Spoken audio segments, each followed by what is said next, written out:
Bonjour à toutes et à tous, merci d'être là avec nous aujourd'hui. Nous avons la chance de recevoir Jane Evelyn Atwood aujourd'hui pour une discussion d'environ 1 heure autour de son travail. Aujourd'hui, nous serons 2 éditeurs pour discuter ensemble, Fabienne Pavia du Bec en l'air et moi-même Jordan Alves de l'atelier UXB.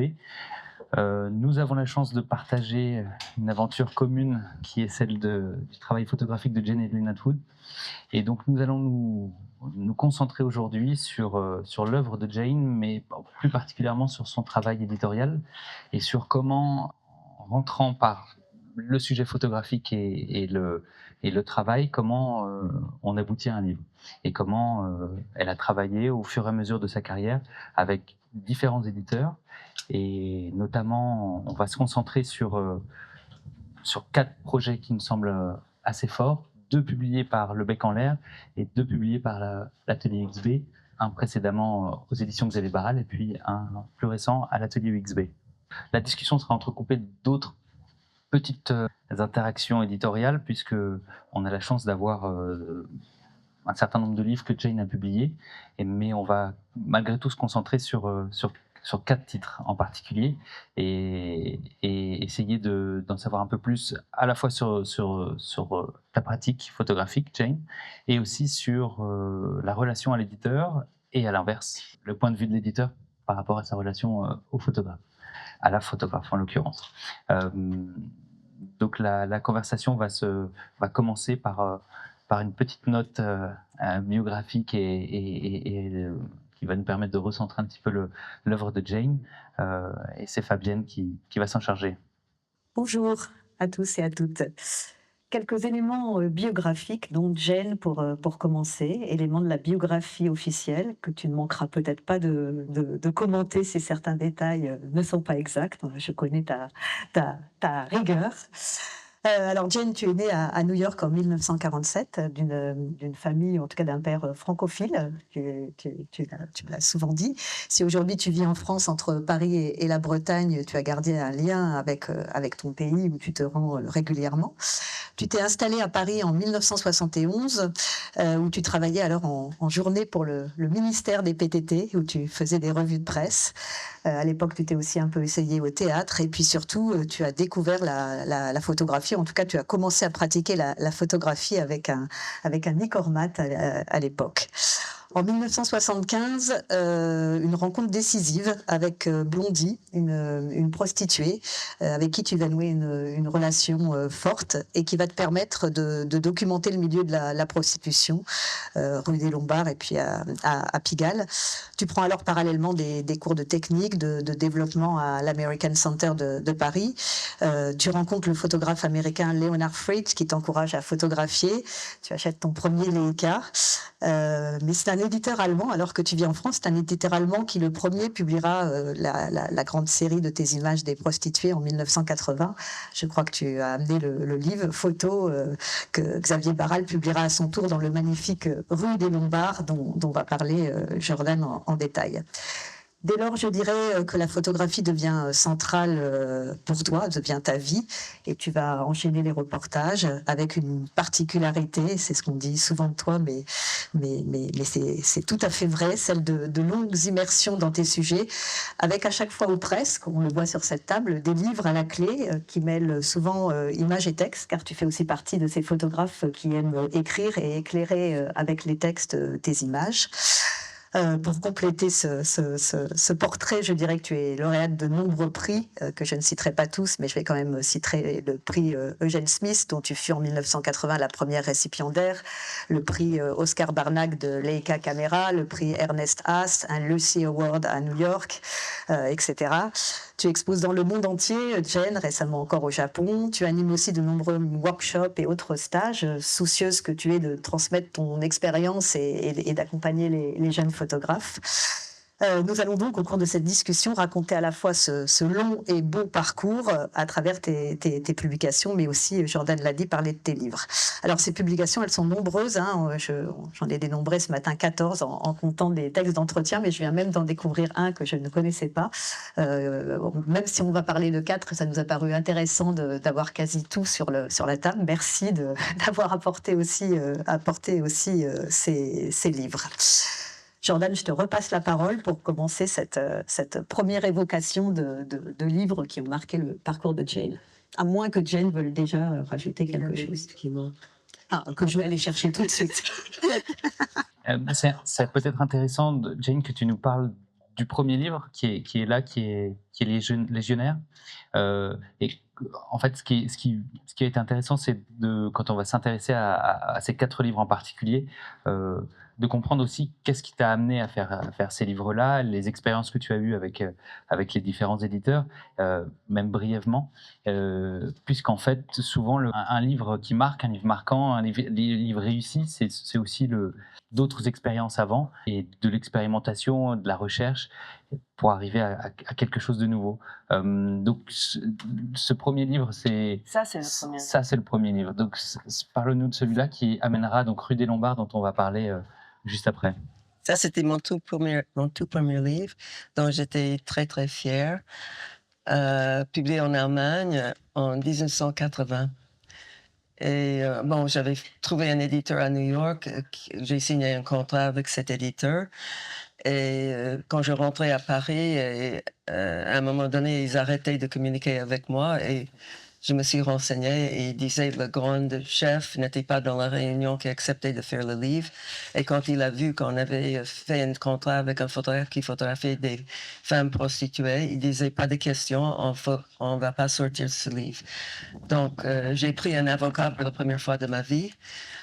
Une lettre suffisait qu'elle m'a envoyé toutes les photos et qu'on a cassé le contrat. Quand tu fais un livre, tu signes, tu as la moitié de l'avance aux signatures et la moitié quand le livre paraisse. J'avais touché $1,500 au moment de la signature et la lettre a demandé la deuxième partie et on ferait un procès. Tout de suite, ils ont payé la deuxième partie et j'ai acheté un Leica avec. Après, j'ai récupéré toutes mes photos, j'ai cherché un autre éditeur, j'étais complètement triste parce que j'avais dit à tout le monde, mon livre va sortir. Et j'ai trouvé une petite maison d'édition en Allemagne qui a fait ce livre. Ils étaient tout à fait corrects. Ils m'ont fait venir à Munich 2 ou 3 fois pour faire la mise en page et tout. C'est pas très, très bien imprimé, mais c'est sorti avec 3 livres exactement le même format. Une sur l'architecture, une sur le reportage, c'était moi, et un autre sur les essais photographiques. L'idée, c'était que les jeunes pouvaient se payer 3 livres qui représentaient la photographie à ce moment-là. Quelque temps après ça, j'ai commandé mon livre et ils m'ont dit, il n'y en a plus. J'ai dit, comment ça se fait qu'il n'y en a plus? Vous avez imprimé 10 000. Il y avait un truc de 10 000 livres. Et ils disaient, ils ne me répondaient pas. Et moi, j'ai mon petit frère qui commençait le droit. Il est entré en droit et il m'a dit, je vais te trouver un avocat. Il m'a trouvé un avocat international, quelqu'un que j'ai jamais rencontré, mais que j'ai eu une correspondance avec cette personne par courrier seulement, parce qu'on n'avait même pas le fax à l'époque. Et il a récupéré 17 000 francs, qui pour moi était absolument énorme, mais malheureusement pas de livre. Et donc, c'était des années après, quand l'Internet était inventé, que je me suis mis sur un search thing et ils ont trouvé ces livres. Tu peux le trouver sur l'Internet.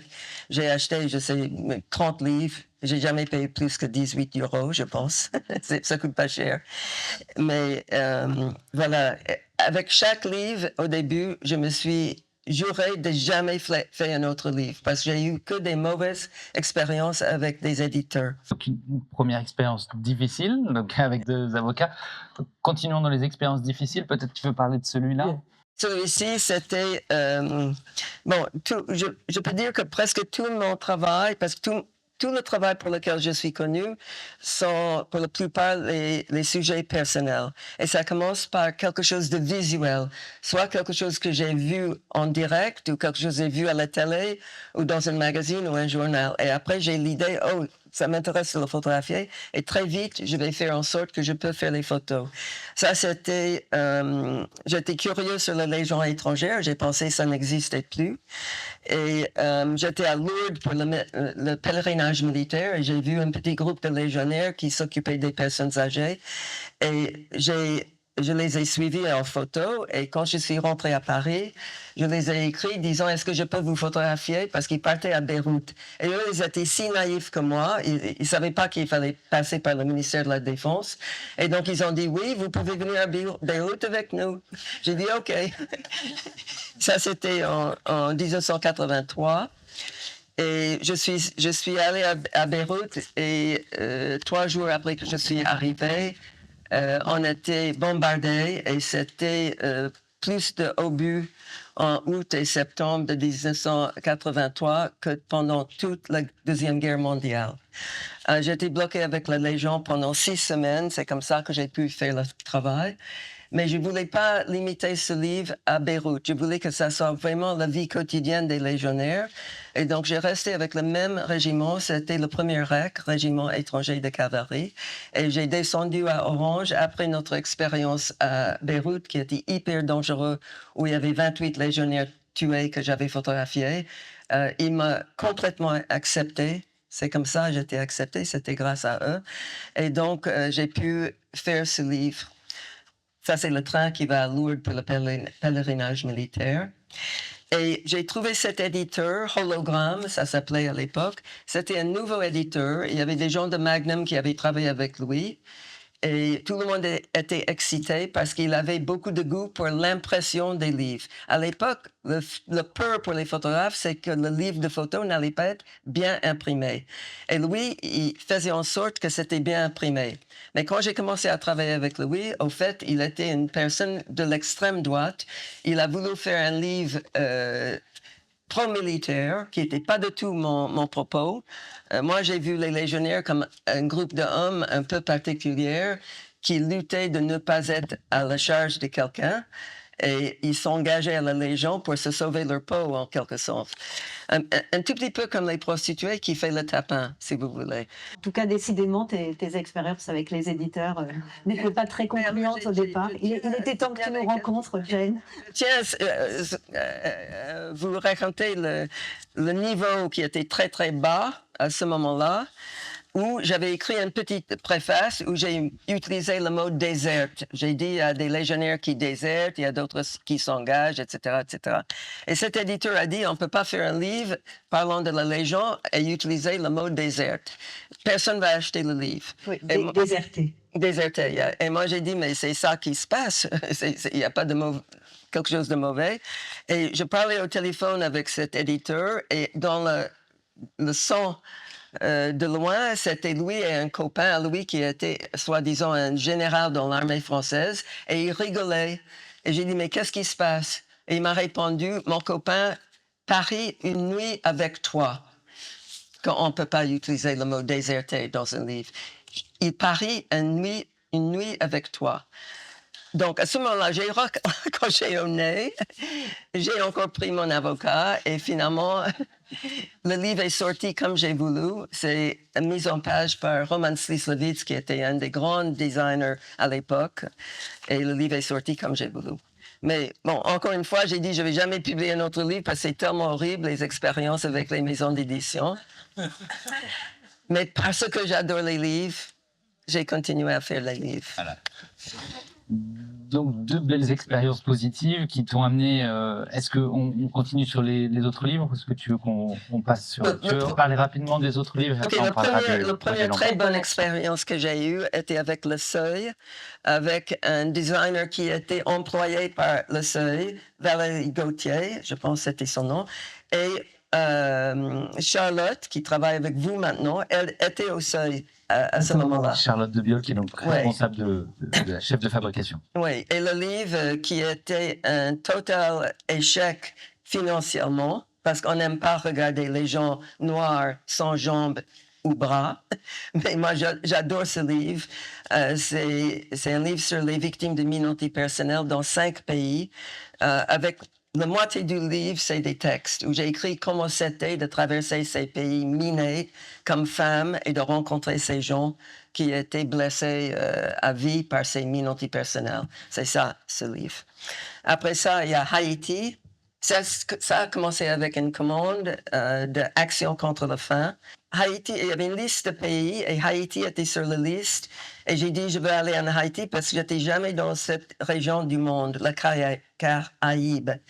Et dès que j'ai mis les pieds à Haïti, j'ai tombé amoureuse de Haïti. Je pense que c'est un pays qui laisse les gens pas indifférents. Vous le détestez ou vous l'adorez. Et moi, je l'adorais. Et donc, j'ai trouvé de l'argent pour continuer. C'est plutôt Paris Match qui a financé ce livre.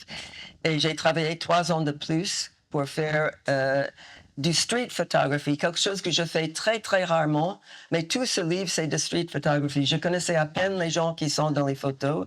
Je descendais tous les jours de où j'étais logée et j'ai photographié ce qui m'a inspiré d'être prise en photo. Ça aussi, c'était une commande de photographier 15 femmes françaises qui étaient abusées d'une manière ou d'une autre.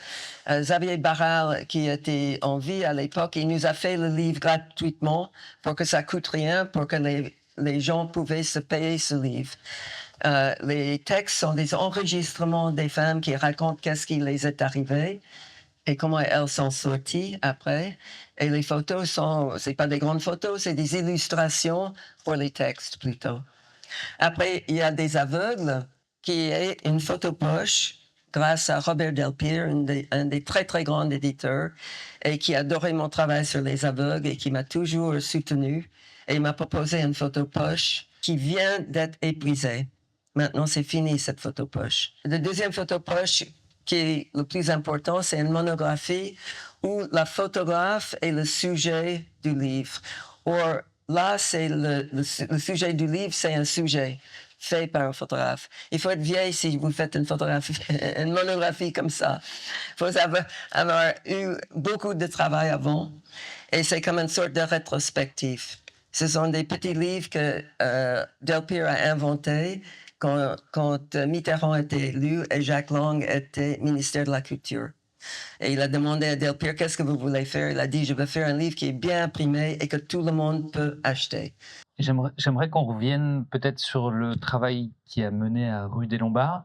Donc c'est le premier livre pour lequel on va passer un peu plus de temps. Donc c'est un livre qui est sorti aux éditions Xavier Barral en 2011 et qui est donc, comme on l'a dit, une reprise du travail qui a été publié en 1991 grâce à un travail d'avocat fantastique. Et ce qui est important dans ce livre, je pense, c'est que déjà le travail en lui-même sur ces femmes, ces prostituées que tu as suivies pendant de nombreuses années, qui t'ont, tu le disais, aussi accueilli et qui est une facette de ton travail au long cours. Travailler avec un sujet, avec des personnes, t'immerger dans leur monde et voir leur réalité, la retranscrire de façon photographique. Et j'aimerais que tu nous en dises un peu plus sur ce travail-là, puisqu'après on parlera de comment le livre a été créé par Xavier à l'époque, et on montrera notamment des petits détails, petites subtilités graphiques et de fabrication qui donnent sa singularité au livre. Est-ce que tu peux nous reparler un petit peu de ce travail et comment tu as approché ces femmes et comment tu as travaillé avec elles?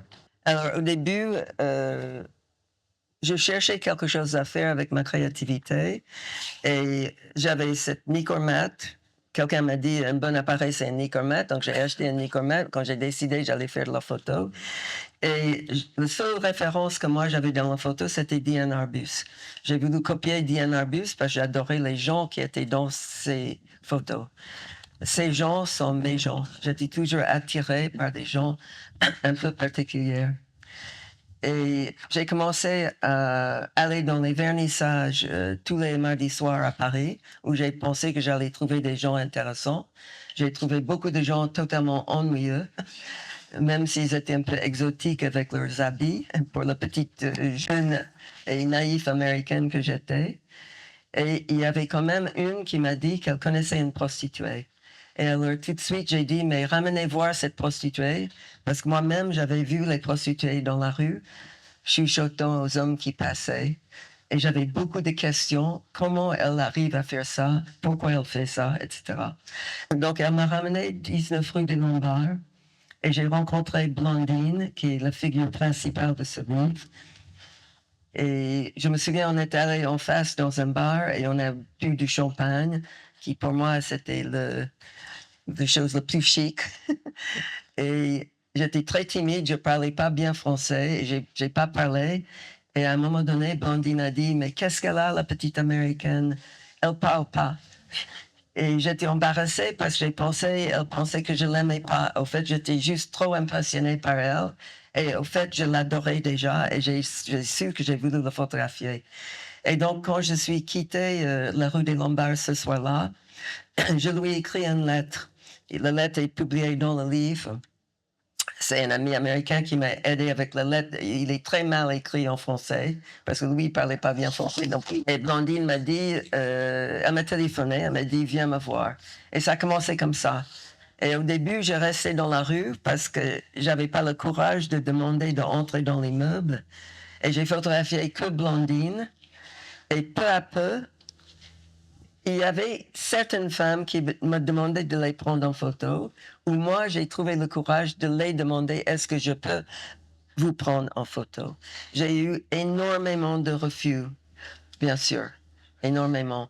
Mais quand même, j'étais là avec Blondine si longtemps, c'était pas plusieurs années, c'était 1 an, exactement 1 an. Et d'ailleurs, j'ai raté 3 nuits. Et 2 des 3 nuits, il y avait des choses extraordinaires qui s'est passées et j'étais pas là. Une fois, c'était un incendie et une autre fois, c'était un client qui est mort dans la chambre. J'ai raté les 2 trucs. J'ai suivi ce cours de laboratoire au Centre américain, comme Fabienne vous a dit. Et c'est par ça que j'ai rencontré Leonard Fried. Et c'est Leonard Fried qui m'a dit, il faut que tu entres dans les chambres avec la prostituée et son client. J'ai pensé qu'il était fou, c'était beaucoup trop dangereux.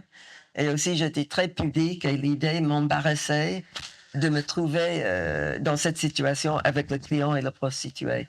Mais je savais qu'il avait raison parce que la prostitution existe à cause de la demande des clients. Donc, finalement, j'arrivais à avoir le courage à demander à Blondine, écoute, j'ai besoin d'aller dans les chambres.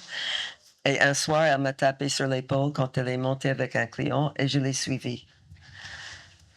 Et là, je me suis trouvée, quand on est entré dans son studio, il y avait une petite salle de bain à droite et Blondine était avec le client et elle est entrée dans le studio et moi, je me suis bifurquée dans la salle de bain.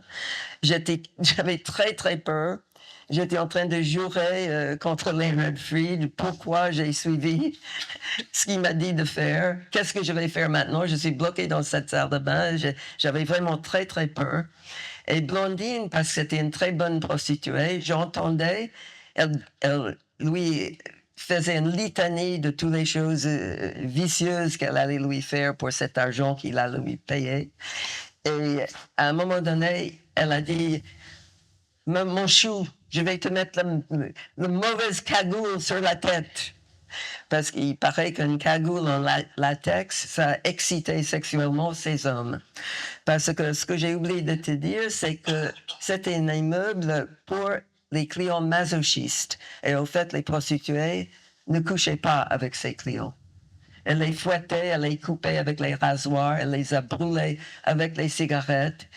Et ça, elles étaient payées un fric fou pour faire ces choses-là.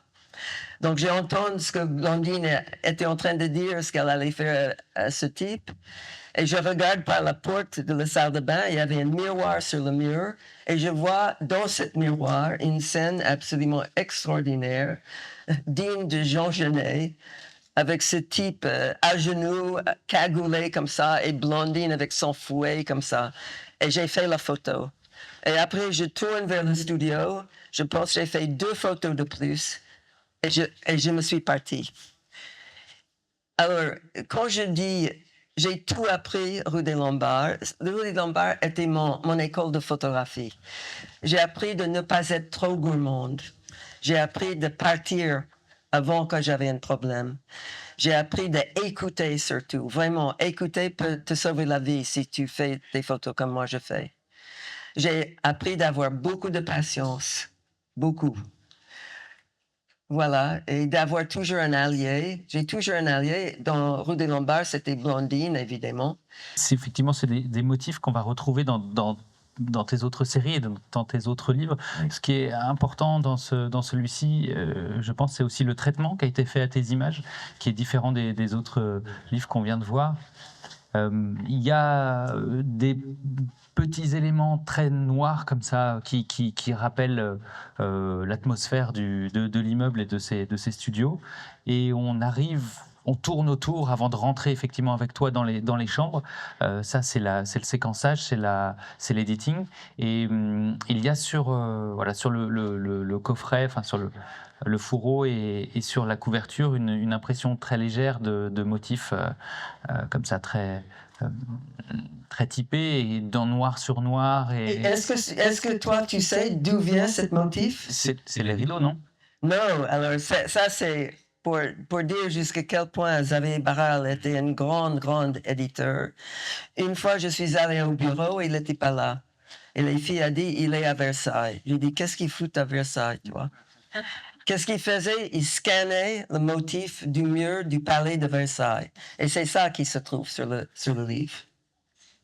Donc un motif versaillais sur le livre. Quel autre éditeur va faire ça? De la prostitution, c'est pas mal. Il était plus créatif que les photographes qu'il a publiés. Il était absolument remarquable. Ils s'en foutaient s'il y avait beaucoup de photos de la même fille. Même des fois, ils mettaient la même fille sur une page et une autre photo de la même fille sur une autre page.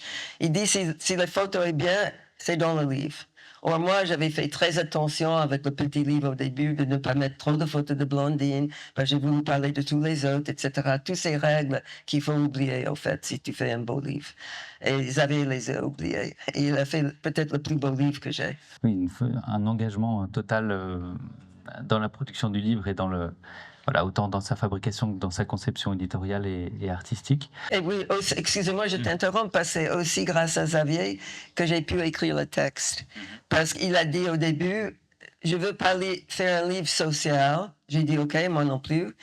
Et il a dit, je veux que tu écris le texte. J'ai dit, j'ai déjà écrit le texte. Il a dit, non, ça c'était pour l'autre livre, je veux pas ce texte-là. J'ai dit, mais j'ai dit tout ce que j'avais à dire. Il a dit, non, tu as d'autres choses à dire. Je veux que tu réécris le texte. Donc, j'ai réécrit un texte. Je l'ai donné. Et quelques jours après, il m'a téléphoné et m'a dit, non, c'est mauvais, c'est pas ça que je veux. Continue. J'ai dit, je peux pas. J'étais dans un truc terrible parce que j'avais ma meilleure amie qui était en train de mourir avec le pire de toutes les maladies, la maladie de Charcot. Xavier savait que j'étais en train de vivre ça. Et finalement, j'ai dit, écoutez, il faut que tu trouves quelqu'un d'autre pour le texte. Donc, il m'a proposé un écrivain. J'ai lu vite fait 2 ou 3 de ses livres. J'ai dit, c'est bon, demande-lui. Il a demandé, et heureusement pour nous, cet écrivain n'est pas répondu. Et le temps passe, le jour de la réveillon de nouvelle année, et mon amie Véronique nous avait quittés, c'était terminé, et je suis allée au bureau, et Xavier était là toute seule devant son ordinateur, comme une sorte d'animal dans la forêt. Il était très ours, Xavier Barral, et il regardait les photos. Et on a commencé à regarder les photos ensemble.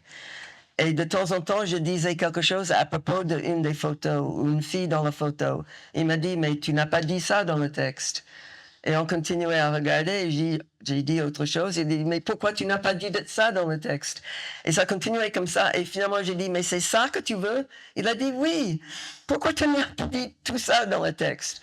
Et alors, je suis rentrée chez moi, et j'ai commencé à taper à mon ordinateur le plus vite que possible pour que j'oublie rien. Et après, j'ai descendu dans la cave où j'ai tous mes petits cahiers, et j'ai trouvé les cahiers RDL, rue des Lombards. Et j'ai fait une réservation pour aller à Boston. Et je restais chez mon frère pendant 2 semaines et j'ai écrit le texte. Et j'ai envoyé à Xavier et il m'a répondu, c'est exactement ce que j'ai voulu. Et ça, c'est le texte qui est dans ce livre. Et ça aussi, c'est un éditeur qui encadre ses auteurs et qui les encourage et qui les pousse de faire mieux. c'est intéressant aussi de parler de l'importance du texte dans tes livres, puisqu'ils sont tous accompagnés de textes et on reviendra un peu plus tard sur une de tes dernières publications dans laquelle tu as également écrit pour le livre Horses. On peut peut-être continuer avec une autre publication, une publication de 2022, Daria. Alors Daria, c'est le deuxième livre, hein, que nous avons fait ensemble. J'évoque brièvement le premier qui nous avait réunis et qui avait fait l'objet d'une exposition ici même à Arles, qui est Pigalle People, où après la prostitution rue des Lombards, tu t'étais immergé dans la communauté transsexuelle de Pigalle à la fin des années 80, 70, pardon, excuse-moi, oui, à la fin des années 70, et je voulais dire juste avant l'épidémie du sida. Donc pareil, même chose, j'ai envie de dire, compagnonnage, voilà, empathie, vie avec ces communautés et plusieurs personnages qui t'ont marqué, et déjà ce souci de poursuivre ensuite une relation aussi avec les personnes que tu photographies, qu'on va retrouver dans chacun de tes ouvrages. Donc voilà, Pigalle People. Et j'en viens au deuxième, qui est donc Daria. Daria, contrairement aux autres, c'est une immersion qui est peut-être un peu moins longue, puisqu'au départ, c'est un reportage qui t'envoie en Italie pour documenter un phénomène qu'on connaît assez peu en France, qui est celui des badanti. Les badanti sont les auxiliaires de vie en Italie. Il faut savoir qu'il y en a à peu près 1 million. Voilà comment l'Italie a résolu la question de l'aide aux personnes âgées, à tel point même que Berlusconi, à un moment donné, va accorder un statut spécial à ces femmes qui sont souvent tu vas nous l'expliquer, des immigrés, et notamment de la communauté ukrainienne. Et c'est donc Daria, une femme à l'époque de 54 ans quand tu la rencontres et que tu choisis de la photographier, qui fait l'objet de ce livre. Ça, c'était une commande. Alors, c'était une des merveilleuses commandes que j'ai pu avoir par la ville de Bolzano. Et quand on a trouvé le badante, donc Daria et la famille, tout se passait par email. Moi, j'étais en France et ça se passait en Italie. Et à la fin, c'était entre deux badantes. Et ils m'ont dit, mais Daria, celle qui s'appelle Daria, elle s'occupe pas d'une personne âgée, mais 4. J'ai dit, je prends Daria, parce qu'elle doit être extraordinaire si elle s'occupe de 4 personnes âgées. Et elle était absolument extraordinaire. Elle vivait dans un petit appartement avec les 4 sorelles-là, 2 qui étaient en couche. Les 4 devaient être nourris à la petite cuillère. Daria était obligée de faire tout le boulot, toutes les courses, tout le côté médical, ou elle n'était pas du tout infirmière, nettoyage de maison, tout, absolument tout. Et même quand une qui était très malade était souvent hospitalisée, Daria était obligée d'aller à l'hôpital pour le nourrir à l'hôpital. Et donc, je suis partie à Bolzano, où j'ai passé une semaine avec Daria et les 4 sœurs. J'aurais voulu être logée avec elle, mais au fait, l'appartement était si petit, il n'y avait pas la place. Donc, j'étais dans un hôtel juste à côté. J'ai commencé très tôt le matin quand les sœurs se réveillaient et j'ai photographié tout ce qui se passait dans la journée.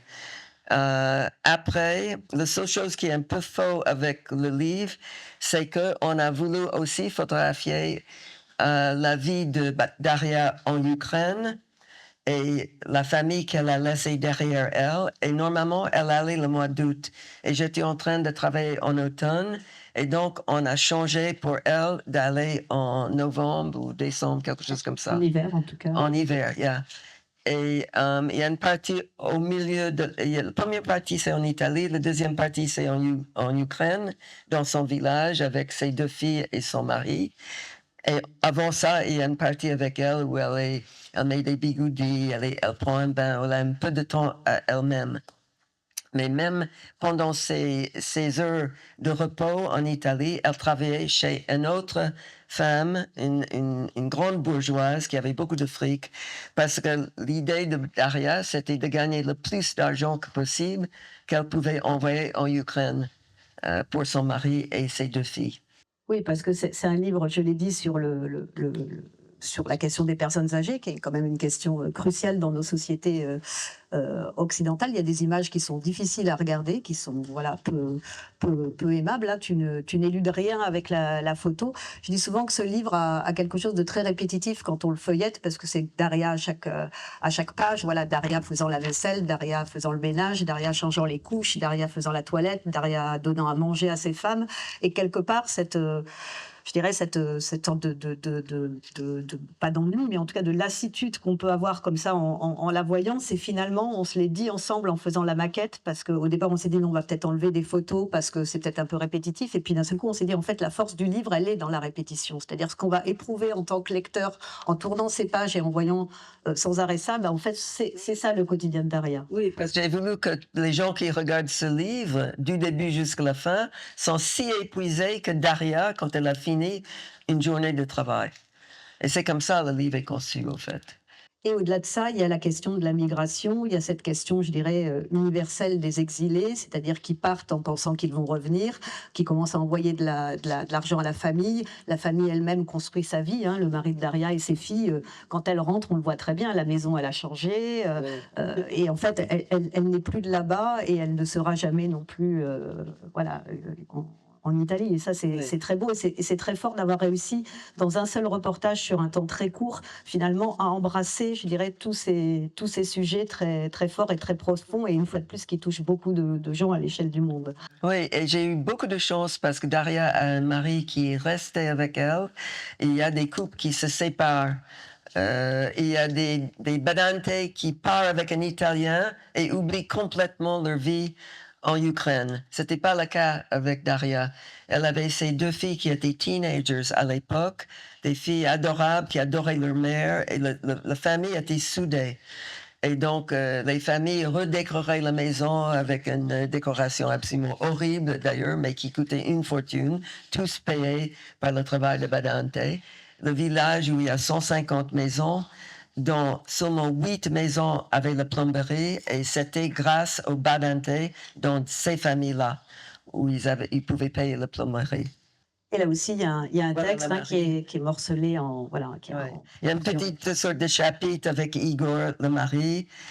Et après, quand on a visité, je suis allée avec elle, c'était un voyage de 38 heures, je pense que c'était en petit van. J'étais presque trop vieille pour faire ce voyage, c'était épouvantable. Quand on arrive en Ukraine et quand elle va voir son mari, là, elle est au cimetière, c'est très important. Sa sœur qui est morte à l'âge de 40 ans ou quelque chose comme ça, toutes les familles en Ukraine sont décimées par des maladies qui sont traitées ici facilement. Des maladies de reins, les maladies de cœur. C'est ça qui les tue en Ukraine parce qu'il ne peut pas les soigner. C'est ça qui s'est passé avec sa sœur. Alors j'ajouterais que quand on a sorti le livre en 2022, c'était le début de la guerre actuelle, et que je me souviens la première des réactions que tu as eues, c'était de savoir où était Daria, si sa famille allait bien. Et tu as réussi à la retrouver alors que plusieurs années s'étaient écoulées depuis le reportage. Oui, elle est toujours badante. Quand je l'ai trouvée, elle s'occupait d'un vieil homme. Mais sa maison, son village en Ukraine, c'est au contraire sur le plan. C'est sur la gauche. C'est pas où il y a la guerre maintenant. Mais on a vu avec les gens de Bolzano que si jamais vraiment ils sont en danger, moi je les prends. Je les prends ici et ils peuvent vivre avec nous à Quimper. Voilà, nous avons une petite maison à Quimper. On ne va pas la laisser comme ça. Juste, j'ajouterais qu'il y avait eu une première édition qui avait été faite en Italie au moment où tu avais fait le reportage, un peu comme Rue des Lombards. Et ça, c'est aussi une particularité qui témoigne aussi de ton opiniâtreté à ce que les choses existent et voilà, et qu'il faut montrer, parce que ça aussi, je pense que c'est un collector. On en vient maintenant sur un livre important, en tout cas il l'est à l'échelle de ta vie, puisque tu lui as consacré 10 ans, qui est un livre que tu avais publié pour la première fois il y a 25 ans, à la fois en version anglaise chez Phaidon et en français chez Alma Michel, qui est Trop de peine, Too Much Time en anglais, avec sous-titré Femmes en prison. C'est un livre, moi je te l'ai souvent dit, c'est un des livres qui m'a donné envie d'exercer ce métier d'éditeur photo. C'est, je dirais, un classique de la photographie documentaire. C'est donc 10 ans de ta vie consacrée à photographier les femmes en prison dans 9 pays d'Europe et aux États-Unis, dans des établissements pénitentiaires, des maisons d'arrêt jusqu'au couloir de la mort aux États-Unis. C'est un livre très particulier, c'est un livre où il y a beaucoup de textes, à la fois les tiens, où tu racontes cette expérience dont tu vas nous raconter ce qu'elle a généré, ce qu'elle a augmenté chez toi, et les témoignages aussi absolument... je ne sais même pas si bouleversant est le mot, mais voilà, totalement aussi déconcertant, tant parfois on a peine à croire que ces histoires ont pu exister. Et ce livre, en fait, était épuisé depuis plus de 10 ans. Et je te remercie d'avoir eu envie de le rééditer et de le rééditer avec nous. Et donc, cette réédition vient de sortir, pas tout à fait à l'identique. Il y a quelques textes en plus, quelques photos en plus. Et surtout, là, le texte est bilingue. La première question que j'ai envie de te poser, Jen, tu as souvent dit que tu as commencé par photographier une première prison. Très vite, tu as découvert voilà, l'étendue des drames de ces femmes qui sont souvent là à cause d'hommes qui les ont violentées et pour lesquelles elles ont elles-mêmes commis des actes de violence. Elles sont condamnées à des peines tout à fait injustes. Tu dis souvent que c'est la rage qui t'a poussé voilà, à faire ce travail. Est-ce que la rage suffit à tenir 10 ans et comment aujourd'hui tu regardes cette expérience oui, voilà, à l'échelle de ta vie. Comment, à la fois, je dirais, dans la compréhension du sujet, mais peut-être aussi dans ta photographie, dans ton approche, dans ton éthique. Qu'est-ce que tout ça a généré chez toi? Oui, le rage au début, le stupeur, l'étonnement de voir c'est comme ça. Après, énormément de boulot. C'est un travail énorme. Je pense que les gens se rendent compte le travail qu'il faut pour faire un livre comme ça. Toutes les autorisations d'entrer dans les prisons d'abord, qui étaient à l'époque absolument, et tout, maintenant encore pire. Tout se passait par fax. Et j'étais sur mon fax tout le temps parce que s'il m'a répondu oui, on va vous laisser entrer, il fallait répondre tout de suite parce qu'au fait, il veut jamais les journalistes en prison. Et si tu perds le fil, si tu attends trop longtemps et tu réponds pas, c'est fini. Il faut recommencer tout. C'était peu à peu. Et au fait, j'ai fini en faisant 40 prisons en tout, inclus le couloir de la mort où il y a 2 femmes condamnée à mort, dont une est sortie depuis que le livre a été publié. C'était le seul happy ending que j'ai quand une de mes femmes condamnées à mort était libérée. Mais c'était absolument passionnant. Moi, je trouve le crime fascinant. Peut-être tout le monde ne trouve pas le crime fascinant, mais je pense que beaucoup de gens trouvent le crime fascinant. Et si vous plongez dedans et vous parlez avec les gens qui sont directement concernés avec un crime ou un autre, ça te remporte beaucoup, beaucoup. Au début, j'avais... Le ministère de la Justice était derrière. Ça a commencé par une commande. Et c'est ça que le ministère de la Justice français. Oui, et c'est comme ça que je pouvais entrer. C'était pour un livre qui s'appelle 3 jours en France. Si vous êtes âgé, vous vous souvenez de ce livre. C'était pour le bicentenaire de la France. Et il y avait une centaine de photographes qui étaient invités et il nous a dit, dis-nous ce que vous voulez vraiment photographier. Parce que le président de la République était derrière le livre, etc. Et moi, j'ai écrit prison sur le papier. J'avais moi-même même pas pensé aux femmes en prison parce qu'on ne voyait pas des photos de femmes en prison. Moi, j'avais cette image d'un homme derrière les barreaux, un peu comme ça. Et le ministère de la Justice était derrière, il surveillait tout et il disait, parce que Jane Evelyn Atwood est une femme, on ne peut pas le permettre d'aller dans une prison d'hommes. On va le mettre dans une prison de femmes. Et crois-moi, il regrette cette décision jusqu'à aujourd'hui, je pense. J'étais très déçue. J'ai pensé, ils vont me caser dans une prison où il n'y a rien qui se passe. Ils m'ont mis dans une toute petite prison à Toulon avec 8 femmes. je me souviens, j'ai téléphoné à Robert Pledge, le directeur de mon agence, et je me suis plaigné. J'ai dit, ça va être nul. Il me met là parce que rien ne se passe et tout. Mais j'étais une professionnelle, donc je suis descendue et j'ai commencé à faire des photos dans cette prison qui était peinte pour mon arrivée. Ils ont peint avec des couleurs très jolies. Et quand j'ai parlé avec ces 8 femmes, et quand j'ai écouté leurs histoires, à la fin de cette journée, j'étais complètement bouleversée et je me suis dit, personne ne parle de ça. Il faut que je parle de ça. Qu'est-ce qu'il y avait qui a fait que ces femmes arrivaient à la porte d'une prison? Personne ne parlait de ça. Et là, j'ai fait la demande de continuer. Mon travail a été publié dans 3 jours en France. Tout le monde était content. Je n'avais pas fait des visages. J'ai obéi le ministère de la Justice, etc.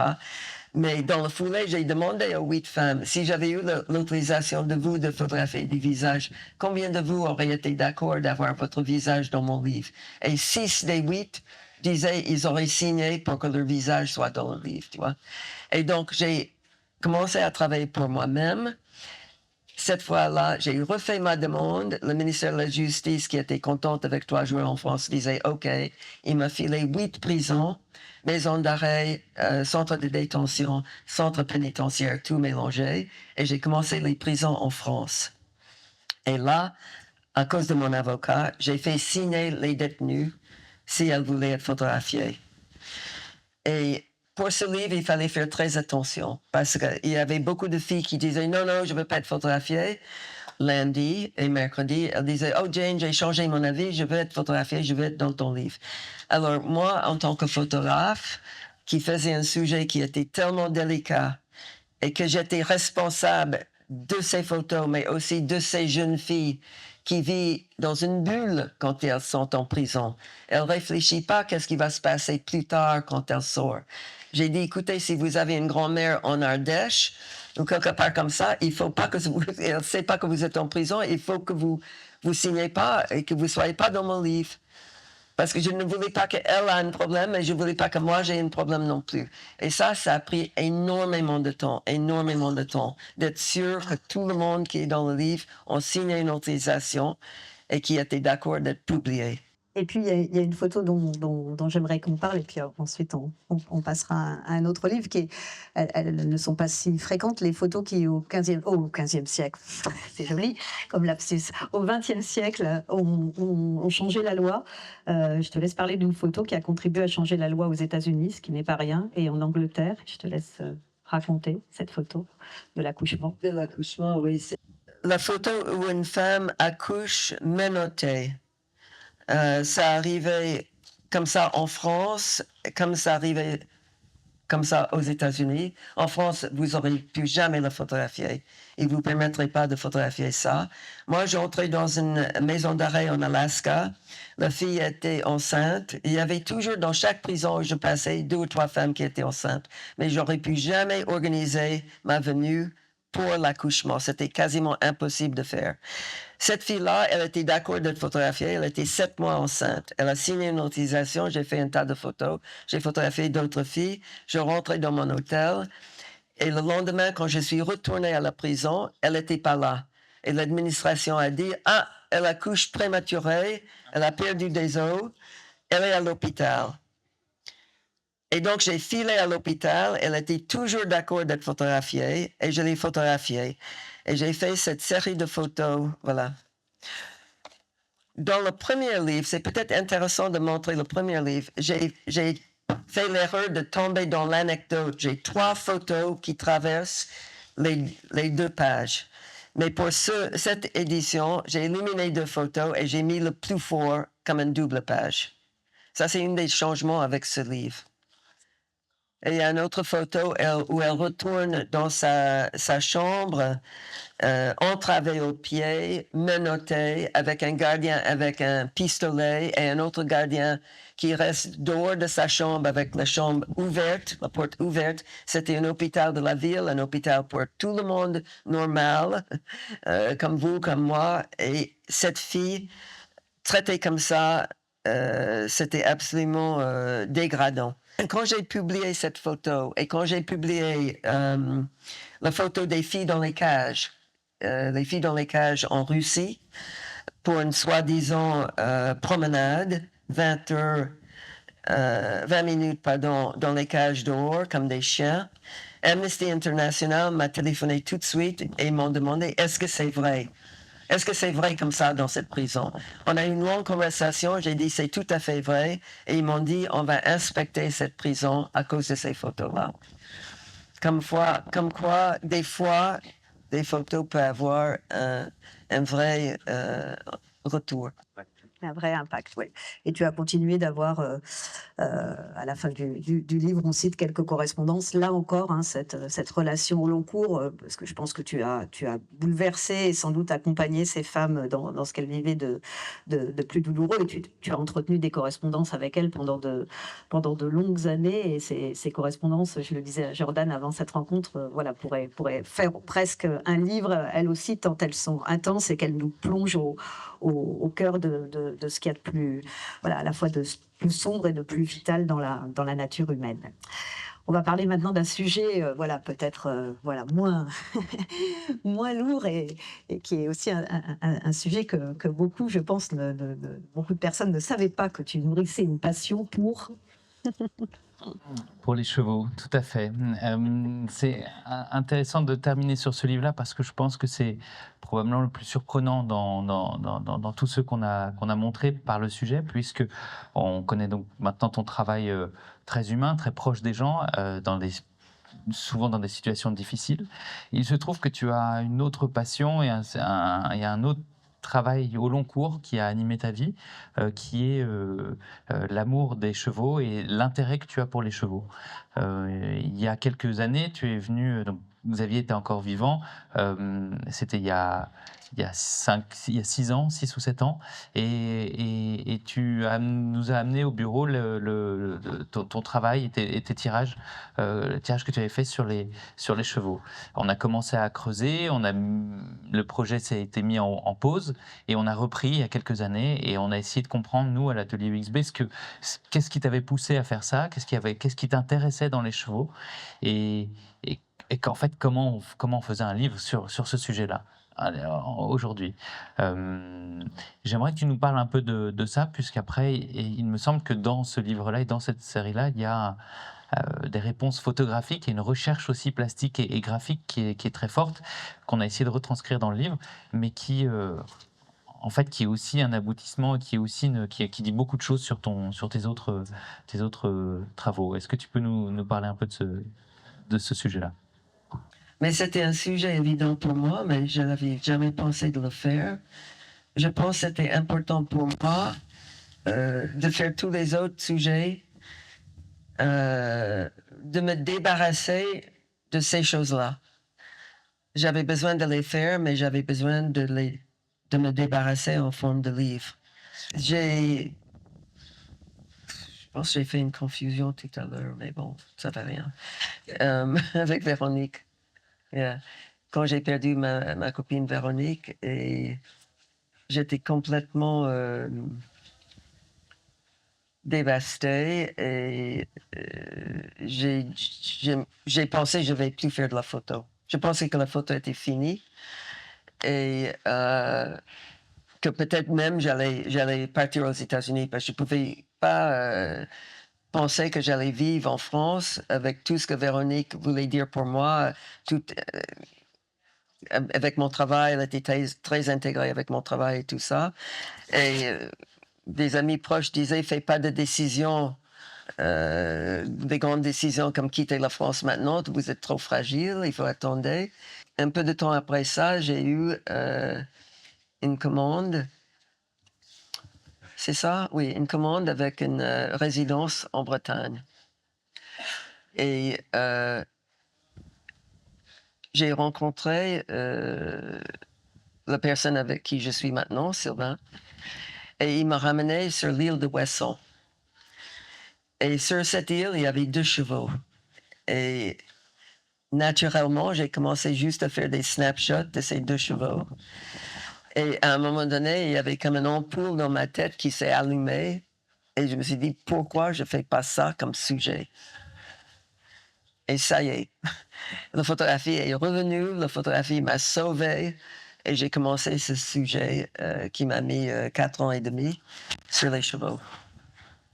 Dans ce sujet, dans ces 4 ans et demi, tu es parti à plusieurs endroits dans le monde pour photographier des élevages, des chevaux sauvages. Il y a des endroits, notamment l'endroit où travaille Bartabas, Zingaro, où tu photographies des chevaux.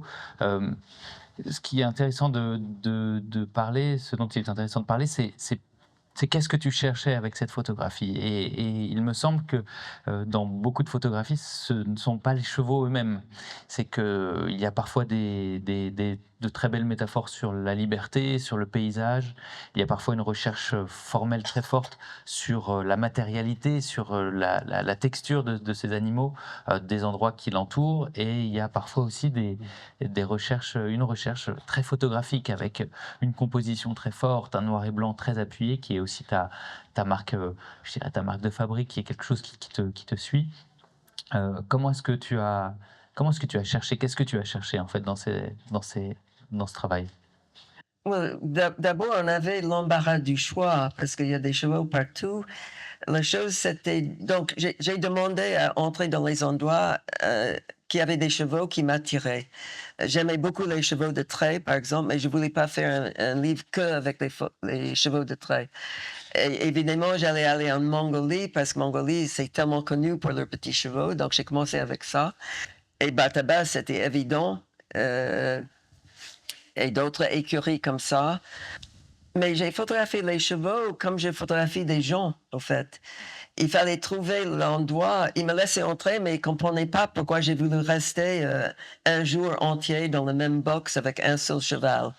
Il fallait les convaincre que c'était pour le travail et qu'il fallait que je traîne avec ces chevaux, que je sois dans le champ avec ces chevaux pendant au moins une semaine, si je pouvais, etc., etc. C'était ça, il fallait l'expliquer. Parce qu'il fallait pas faire un livre de sport ou un livre genre calendrier ou des choses comme ça. Parce que les chevaux, c'est un sujet un peu bâtard. C'est tellement vu. C'est comme des photos en Afrique. On a tellement vu. Tu peux pas faire un truc qui est habituel. Autrement, tu te casses-gueule. Il fallait vraiment faire un livre pensé, que vous avez très, très bien fait, avec un design un peu particulier. Vous m'avez dit que vous m'avez donné le designer qui fait 70% des livres de Xavier Barral. Et elle a fait 3 choses que je trouve absolument géniales avec ce livre. D'abord, tous les doubles pages. Il n'y a que des doubles pages dans ce livre. La couverture aussi, absolument merveilleux. Je me suis demandé qu'est-ce qu'elle va mettre sur la couverture, parce que ça, c'est casse-gueule aussi. Et ça, c'est une couverture très, très différente. Voilà. Et aussi, la page de titre, Au milieu. c'est au milieu. C'est pas au début, c'est pas à la fin. Il faut être plongé dans 40 pages de chevaux avant que vous arrivez à la page de titre. Ce qui est intéressant de travailler avec toi là-dessus, et peut-être pour dévoiler aussi un peu le processus de travail qu'on a mis en place ensemble, c'était de réceptionner tes images, de te faire parler, de comprendre pourquoi tu avais fait ce travail, et de réussir à créer une narration un peu particulière, un peu différente, et de créer un rythme propre au livre, avec donc des toutes petites images sur un fond blanc qui viennent chapitrer un peu le récit, et puis donc ces images en double page à bord perdu, donc sans marge, qui donnent une intensité assez forte au livre, et changer effectivement quelques codes, notamment les pages de titre et de texte qui sont en plein milieu du livre, et non pas au début ou à la fin, et d'avoir une couverture qui fait un peu le contre-pied du livre, et qui n'est pas une couverture photographique, mais qui serait comme une sorte de griffonnage ou un tout petit dessin qui nous rappelle tout de suite le sujet. Ça, c'est un livre qu'on a sorti à l'automne 2024, et qui clôt notre discussion d'aujourd'hui. Si vous avez des questions à poser à Jane Evelyn Atwood, c'est le moment. Et bien, dans ce cas, nous avons terminé, et Jane va donc signer quelques livres juste après, si certains d'entre vous intéressent. Merci à tous d'être venus. Merci Jane.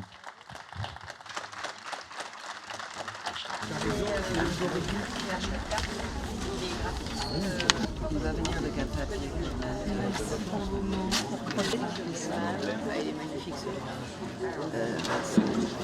Il y a 5 ou 6 photos de plus. Il y a 2 textes de plus à la fin, une de Fabienne, une de moi-même. La couverture est différente et c'est en anglais et français dans la même édition. C'est mieux. Oui, me demander de. Je signe pour vous. Oui, pas de Merci. Oui, sinon on a Sarah, il n'y a pas de problème. Je vous assure qu'on bien sûr, sans problème.